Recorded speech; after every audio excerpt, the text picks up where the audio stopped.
Bonsoir à tous et bienvenue sur Monaco Info. Je suis ravi de vous retrouver pour une nouvelle édition.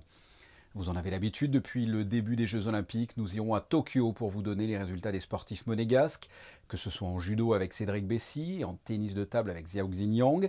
C'est la fin de leur aventure pour ces Jeux, mais ces deux athlètes n'ont pas démérité.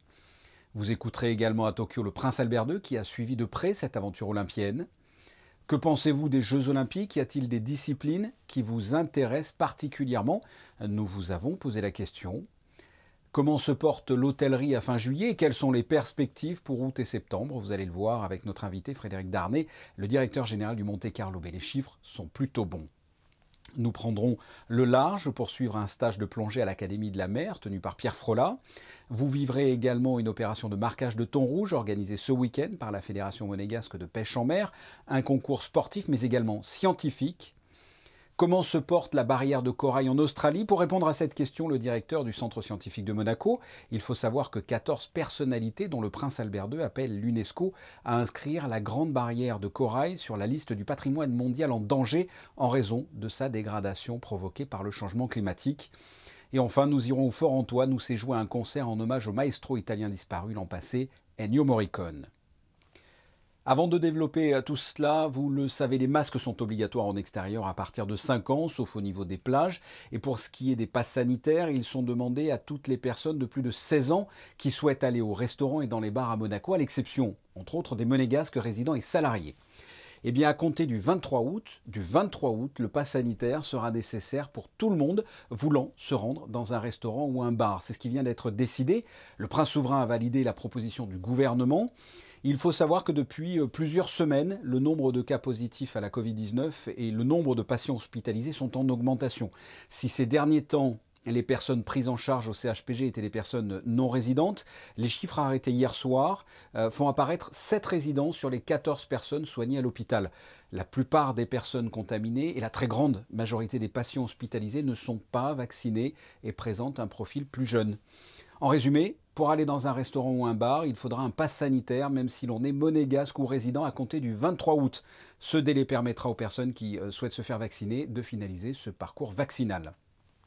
Et enfin, suite à des échanges entre gouvernement et Conseil national sur le projet de loi visant à rendre la vaccination obligatoire pour le personnel soignant, le gouvernement a confirmé que le projet de loi serait déposé début août sur le bureau de l'Assemblée. De son côté, le Conseil national a confirmé que le texte serait examiné dans la première quinzaine du mois de septembre. Mais comme je viens de vous le dire dans les titres, on prend la direction du Japon pour découvrir les derniers résultats des monégasques aux Jeux Olympiques de Tokyo. Pour cela, rejoignons Émilie Rousseau et Serge Prémont sur place. Émilie, nous allons parler de judo dans un premier temps avec le parcours de Cédric Bessy dans la catégorie des moins de 73 kilos. Oui, Cédric Bessy qui a vécu de belles sensations ici sur les tatamis japonais dans un dojo historique puisqu'il avait déjà été le témoin des compétitions des Jeux Olympiques de Tokyo en 1964.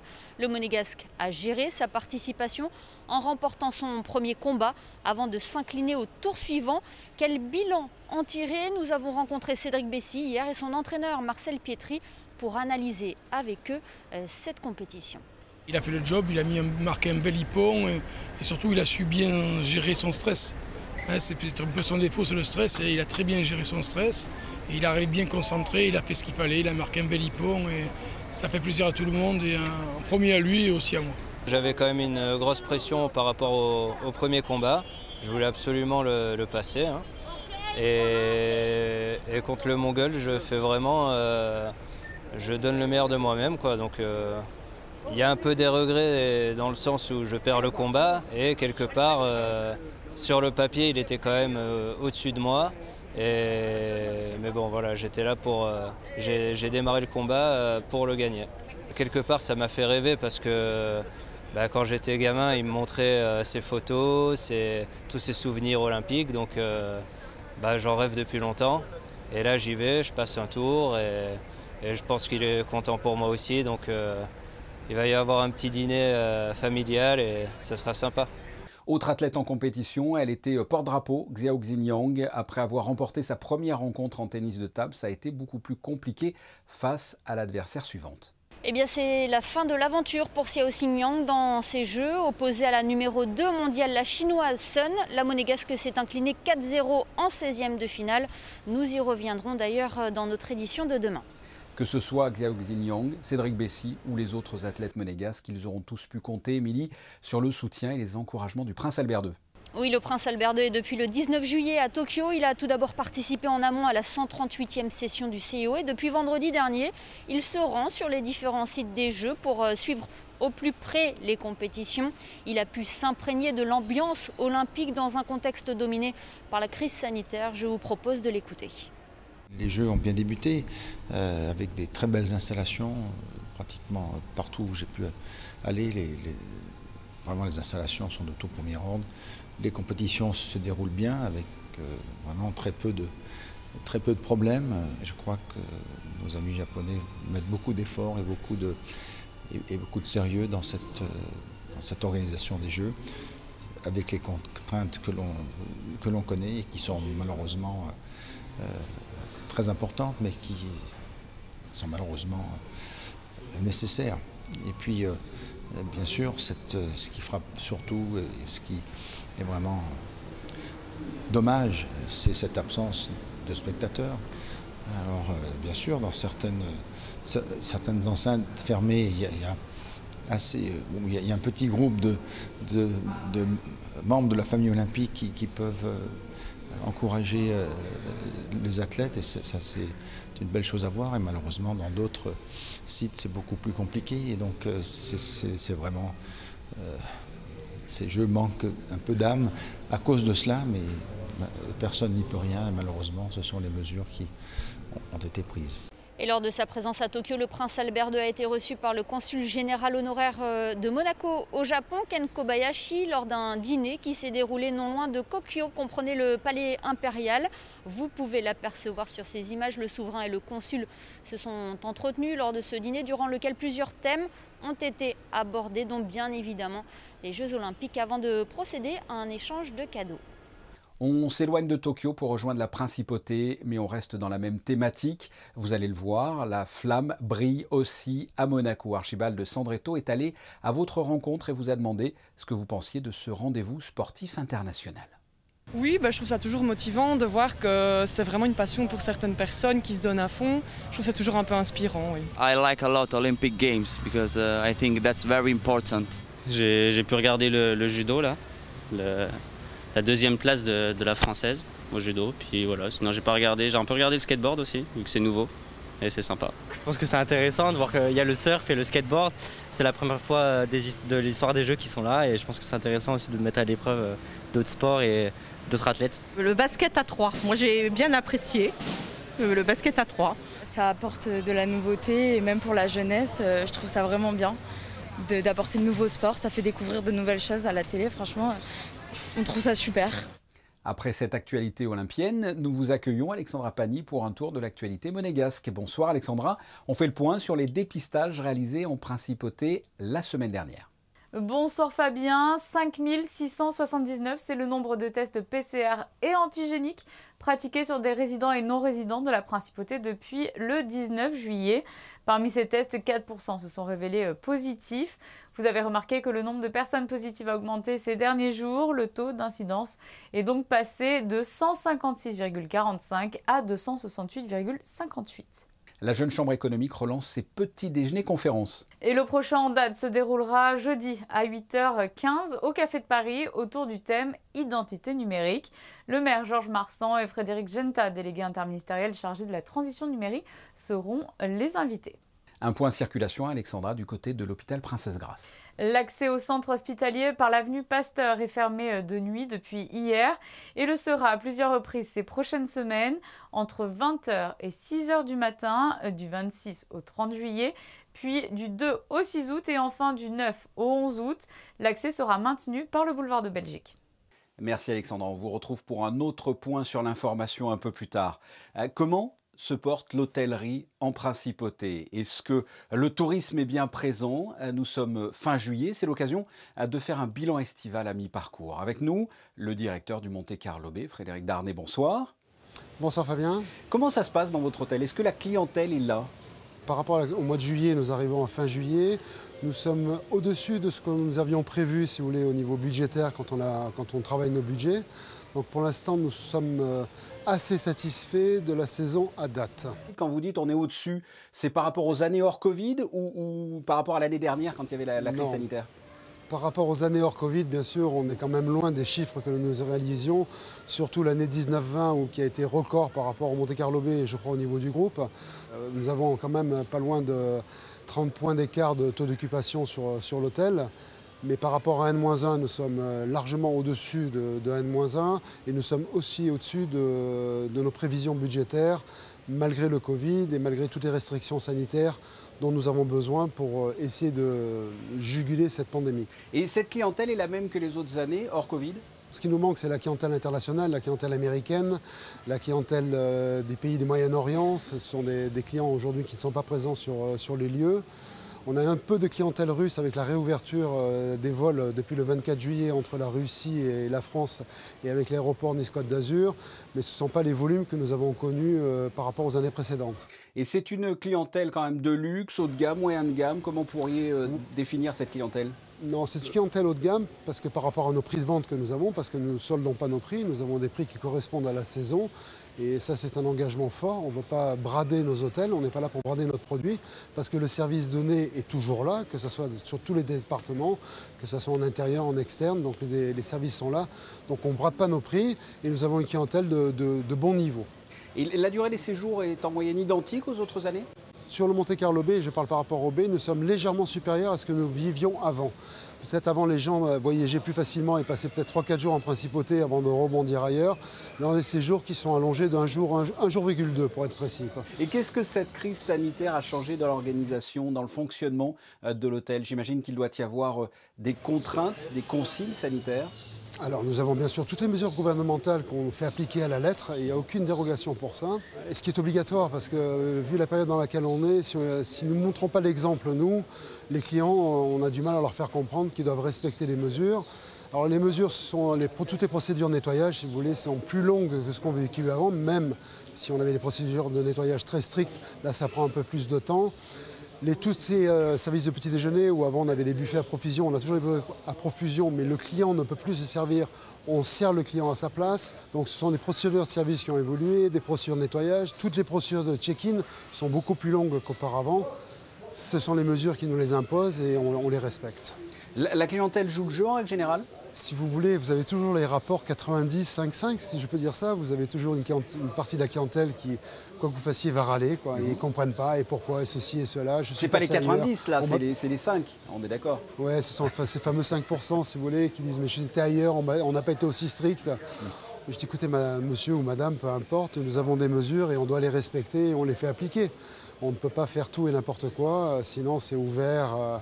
Je vais faire des comparaisons avec certaines zones en France où peut-être que les mesures ne sont pas assez appliquées ou assez strictes comme en principauté, quoi.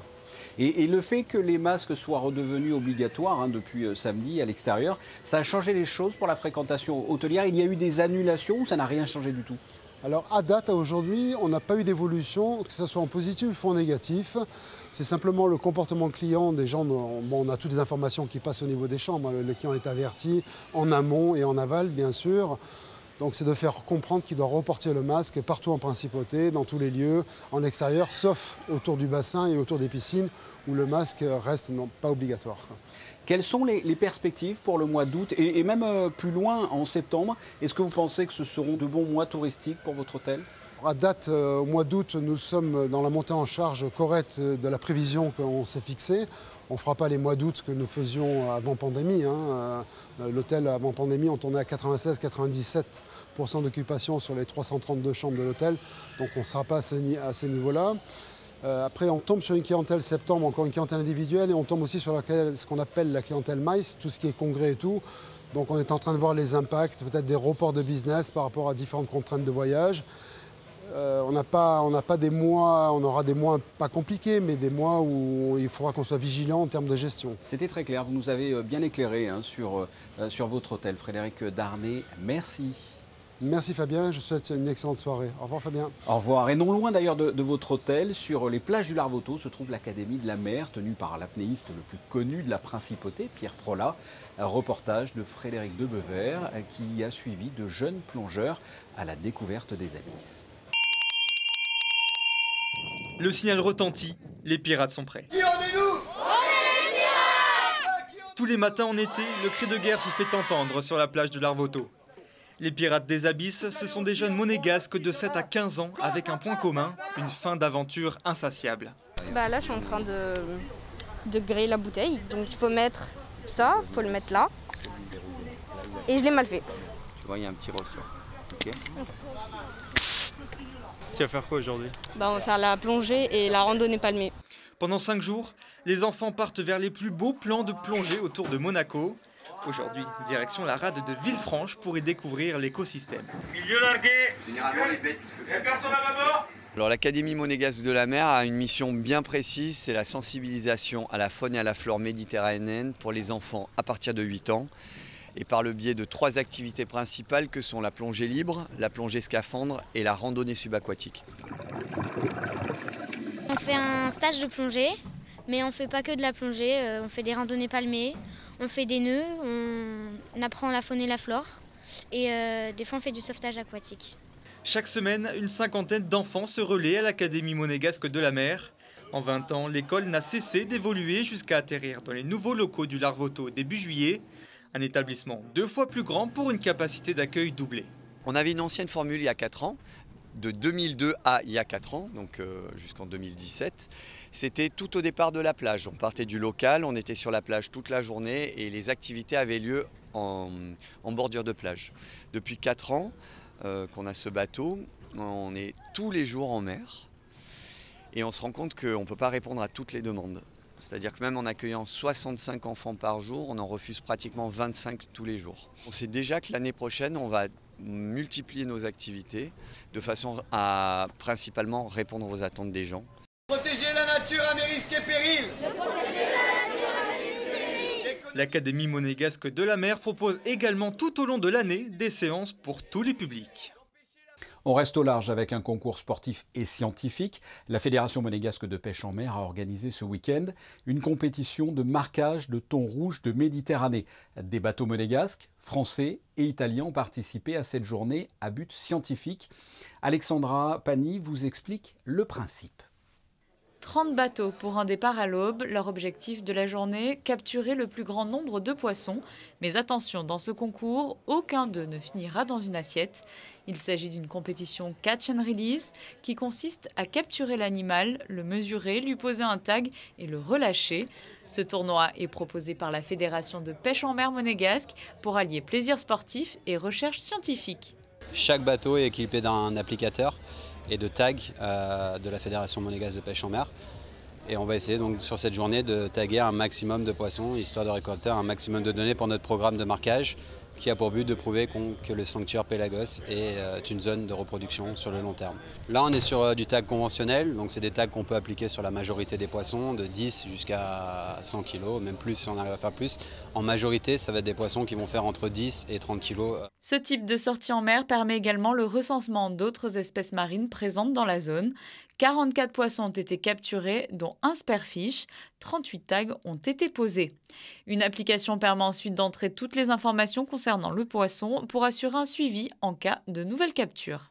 Dans le cadre du protocole de marquage qu'a mis en place la Fédération monégasque de pêche sportive, sur les espèces pélagiques telles que le thon rouge ou le lancier de Méditerranée, la Fédération monégasque a mis en place une application qui nous permet dans un premier temps de référer les observations qu'on a pu avoir en mer. Donc là vous avez quelques poissons qui ont pu être marqués justement. Donc on voit qu'ils sont marqués sur la deuxième dorsale. Espèce emblématique de Méditerranée, le thon rouge est pêché depuis plus de 7000 ans. Jusque dans les années 70, la pêche au thon rouge était avant tout artisanale pour approvisionner un marché local. Puis une surpêche effrénée a entraîné un effondrement spectaculaire des stocks mondiaux. Le nombre de thons rouges a diminué de plus de 80% en quelques décennies. Aujourd'hui, les thons rouges sont de retour en Méditerranée, mais l'espèce est loin d'être sauvegardée et la hausse des quotas de pêche risque de nuire fortement au renouvellement de l'espèce. La collecte de données sur ces populations est essentielle pour mieux les préserver. Le thon rouge donc protégé en Méditerranée. En revanche, du côté de l'Australie, c'est la grande barrière de corail qui aurait besoin d'être protégée davantage. D'ailleurs, 14 personnalités internationales, dont des scientifiques, des anciens présidents, des acteurs, ainsi que le prince Albert II et Philippe Cousteau, appellent l'UNESCO à inscrire la grande barrière de corail sur la liste du patrimoine mondial en danger, en raison de sa dégradation provoquée par le changement climatique. Et pour faire un constat sur les coraux, qui de mieux que le directeur du Centre scientifique de Monaco, Denis Allemand, bonsoir. Bonsoir. Pourquoi faut-il prendre soin de la barrière de corail? Qu'est-ce qu'elle a de si précieux? La grande barrière de corail, en fait, c'est la plus grande structure corallienne au monde. C'est près de un peu plus de 2300 km de barrières construites sur les côtes de l'Australie, qui protège d'ailleurs ces côtes et qui constitue donc une zone exceptionnelle sur les coraux. Ces coraux qui sont à la fois un trésor de la biologie, de l'écologie, mais aussi un trésor pour l'humanité, parce que les coraux fournissent énormément de services à l'humanité. Et on l'a vu dans ce souhait des Nations Unies d'inscrire la grande barrière de corail sur le patrimoine en danger. L'Australie s'est battue pour avoir encore un sursis, comme ils avaient eu il y a quelques années, parce que la Grande Barrière, ça rapporte énormément, et une Grande Barrière inscrite au patrimoine mondial de l'humanité, ça rapporte encore plus. Globalement, la Grande Barrière rapporte à peu près 5 milliards de dollars par an. C'est énorme. 64 000 emplois directs et indirects, rien que pour la Grande Barrière. La totalité des récifs coralliens au monde rapporte à l'économie mondiale près de 400 milliards de dollars. C'est énorme. Et à quel point cette barrière est en danger? Comment se porte-t-elle? La particularité de ces animaux, c'est de vivre en symbiose avec des algues. C'est ce qui fait que cette symbiose entre le corail et les algues qui vivent à l'intérieur des tissus du corail permettent de vivre dans des milieux où normalement il n'y a pas de vie. Ce qui rend ces mers tropicales si transparentes, si belles, enfin, on se dit c'est magnifique par rapport à la Méditerranée qui est souvent toujours un peu trouble, mais c'est tout simplement parce qu'il n'y a pas de vie à l'intérieur, il n'y a pas de nourriture. Et ce qui permet la vie, ce qui a permis de construire cette grande barrière, c'est tout simplement cette symbiose entre le corail et ces algues.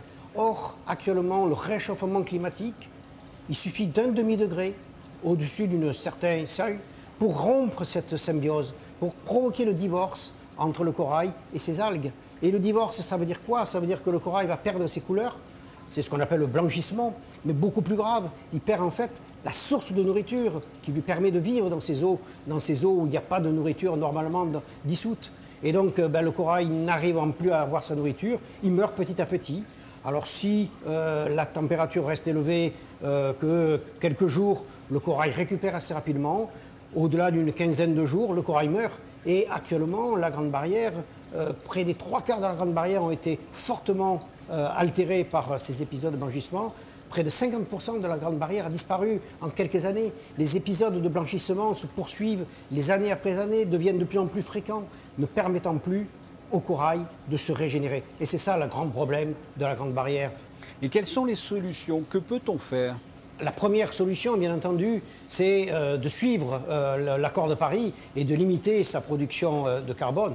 Après, il y a des solutions locales de gestion. Les aires marines protégées, c'est quelque chose qui va limiter les agressions. Le problème de la Grande Barrière, c'est aussi les mines qui font de drainage sur la Grande Barrière, qui remettent en suspension et donc qui entraînent une turbidité importante. C'est les pesticides qui proviennent de l'agriculture.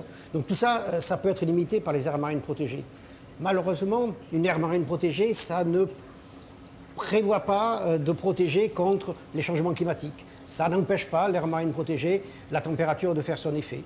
Donc il faut trouver d'autres solutions. Parmi les autres solutions, il y a la solution que nous essayons de mettre en place avec l'Institut océanographique, qui est un conservatoire mondial du corail, c'est-à-dire d'essayer de mettre du corail en aquarium comme ici, mais pas simplement à Monaco, dans tous les aquariums du monde, pour pouvoir sélectionner les souches résistantes et repeupler les récifs avec des espèces qui vont résister cette fois-ci à la température.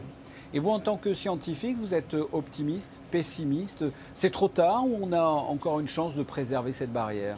Alors, je rappelle juste que parmi les prévisions du GIEC, il y en a une qui est effectivement très pessimiste, puisque le GIEC prévoit pour une augmentation de plus de degrés à la fin du siècle, ce qui est maintenant quasi sûr, la disparition quasi totale des récifs. 99% des récifs devraient disparaître.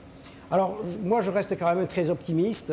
On s'aperçoit dans certaines zones du monde, comme Persique, la mer Rouge, on s'aperçoit que certains coraux résistent. Nous, on arrive ici à maintenir au laboratoire des coraux qui résistent à des pH très bas.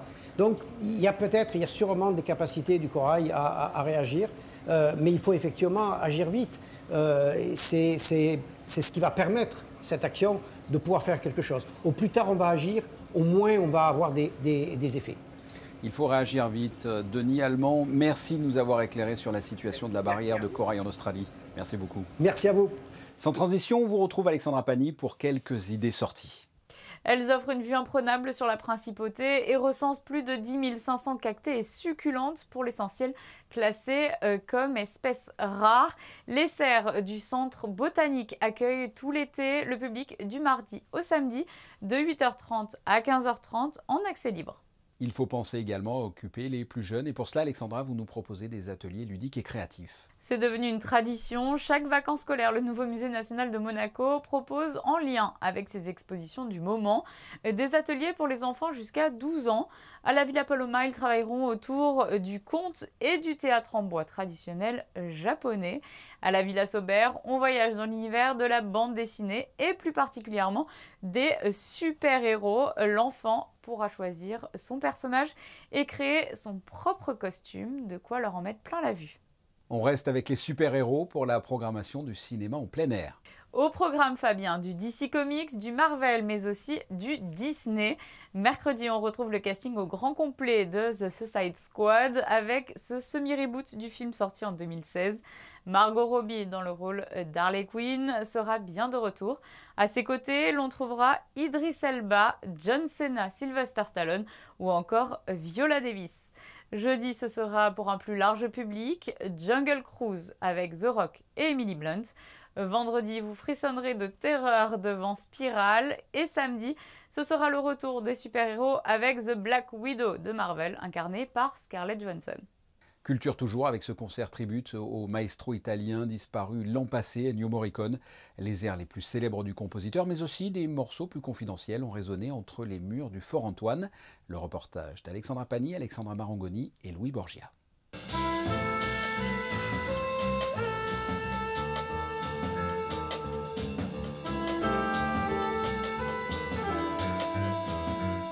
Le 7e art était à l'honneur avec l'un de ses plus grands maestros, Ennio Morricone. Il était une fois dans l'Ouest, le professionnel ou encore le bon, la brute et le truand, des bandes originales entrées dans l'histoire. Et pour les mettre en valeur, le saxophoniste Stefano Di Battista s'était bien entouré avec Daniele Sorrentino, Andrea Rea et Dede Ceccarelli.